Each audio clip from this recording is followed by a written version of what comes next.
നമസ്കാരം. മിനി ലൻ KL59 എന്ന യൂട്യൂബ് ചാനലിലേക്ക് സ്വാഗതം. ഞാൻ വാസുദേവൻ പട്ടുവം. എനിയാഗ്രാമിലൂടെ ഒരു യാത്ര. നമ്മൾ കുറച്ച് ദിവസങ്ങളിലായി ചെറിയ ചെറിയ റീലുകളിലൂടെ ലോകത്തെമ്പാടുമുള്ള മനുഷ്യരുടെ 9 സ്വഭാവത്തെക്കുറിച്ച് ചെറിയ രീതിയിലുള്ള ചർച്ചകൾ നടത്തിക്കഴിഞ്ഞു.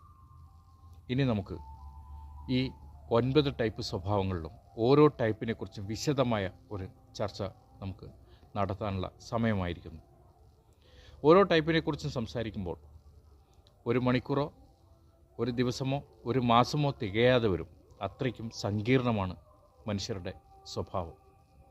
എങ്കിലും നമുക്ക് ഓരോ ടൈപ്പിൻ്റെയും സ്വഭാവ രീതി, പെരുമാറ്റം, വസ്ത്രധാരണ രീതി, അവരുടെ സംസാര രീതി, അവരുടെ ഉള്ളിലുള്ള ശക്തിയും ദൗർബല്യവും, ഇങ്ങനെ സാധാരണക്കാരായ ആളുകൾക്ക് മനസ്സിലാവുന്ന രീതിയിൽ നമുക്ക് ചർച്ച ചെയ്യാം. അതിനായി അടുത്ത വീഡിയോ മുതൽ ഓരോ ടൈപ്പിനെക്കുറിച്ചും വളരെ വിശദമായ നിങ്ങളുടെ മുമ്പിലേക്ക് എത്തുകയാണ് എനിയാഗ്രാം എന്ന സൈക്കോളജിക്കൽ ടൂളുമായി. Thank you.